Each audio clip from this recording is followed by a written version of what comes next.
ओम शांति। संगम युग पर बाप हमें ईश्वरीय फैमिली का भांति बनाते हैं और हमें शिक्षा देते हैं कि एक बाप को याद कर हमें 21 जन्मों का वर्षा प्राप्त करना है। तो आइए रिवाइज करते हैं आज के 8 जून 2026 के मधुर महावाक्यों को। ये सारी विश्व क्या है? ईश्वरीय फैमिली। बाप से 21 जन्मों का पूरा वर्षा लेने की सहज विधि क्या है? तन मन धन से बलिहार जाना, अपना सब कुछ इंश्योर करना, संगम पर शिव बाबा को अपना वारिस बनाना।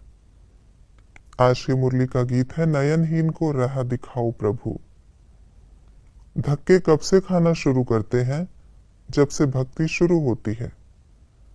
पहले नंबर का अज्ञान क्या है? आत्मा सो परमात्मा, परमात्मा सो आत्मा कहना। पुजारी बनने पर पहले पहले कौन सा मंदिर बनाते हैं? सोमनाथ का। हमें किस बात की खुशी होनी चाहिए?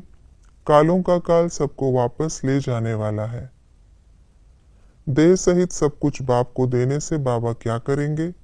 हमारी आत्मा और शरीर दोनों को पवित्र बना देंगे, राजाई पद देंगे। शांति और खुशी की डबल प्राप्ति का नशा किसको रहता है? संगम युग पर अतीन्द्रिय सुख का अनुभव करने वाले को। उन्नति का साधन क्या है? एक दो के संस्कारों को जानते हुए उनसे मिलकर चलना। परमात्मा बाप का फरमान क्या है? निरंतर मेरी याद में रहो, जैसा कर्म मैं करता हूं मुझे देख तुम भी फुट स्टेप लो, नहीं तो माया की चोट खाएंगे। योग का अर्थ क्या है और क्या नहीं? योग का अर्थ है ईश्वरीय याद में रहना। योग का अर्थ कोई ध्यान नहीं है। अटूट अखंड योग किसे कहा जाता? चलते फिरते कामकाज करते उसकी याद में रहना। माया के विघ्न आने पर सच्चे पातशाह के आगे रखने से क्या होगा? उनकी मदद से माया हट जाएगी, रास्ता क्लियर हो जाएगा। भाग्यशाली कौन और महान सौभाग्यशाली कौन? थोड़ा बहुत लेकर जाकर प्रजा बनने वाले हैं भाग्यशाली, विजयमाला में आने वाले हैं महान सौभाग्यशाली। सदा हर्षित कौन रहते हैं? जो सरल चित हैं। सबको आकर्षित कौन करते हैं? जो हर्षित चित हैं।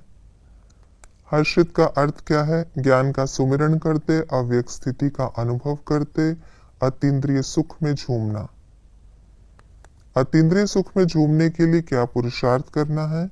साक्षीपन की सीट पर सेट रहे, माया और प्रकृति के पपेट शो को मनोरंजन के रूप में देखना।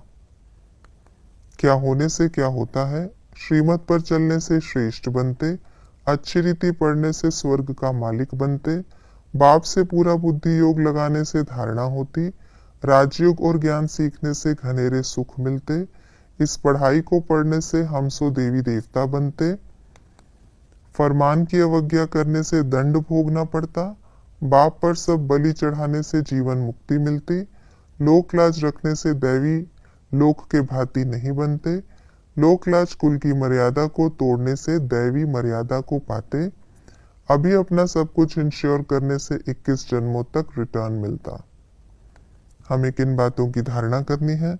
साहस रख आगे बढ़ना, कोई विकर्म नहीं करना, माया पर विजयी बनना, शिव बाबा को अपना वारिस बनाना, सच्चे पातशाह से सच्चा होकर रहना, लोक लाज कुल मर्यादा को तोड़ना, कमल फूल समान रहना, दोनों तरफ निभाना, अटूट अखंड योग में रहने की प्रैक्टिस करना, लायक बनने के लिए पवित्रता की धारणा करना, सुख और शांति की डबल प्राप्ति के अधिकारी बनना, माता पिता के गद्दी नशीन बनने के लिए स्वयं को लायक बनाना, आत्मा और शरीर दोनों को पावन बनाने के लिए देह सहित जो कुछ है उसे बाप के हवाले कर उनकी श्रीमत पर चलना।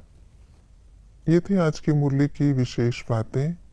हमें लायक बनना है, सुख और शांति की प्राप्ति का अधिकारी बनना है, जिसके लिए वर्तमान समय पवित्रता की धारणा के साथ साथ एक बाप की निरंतर याद में रहना है। ओम शांति।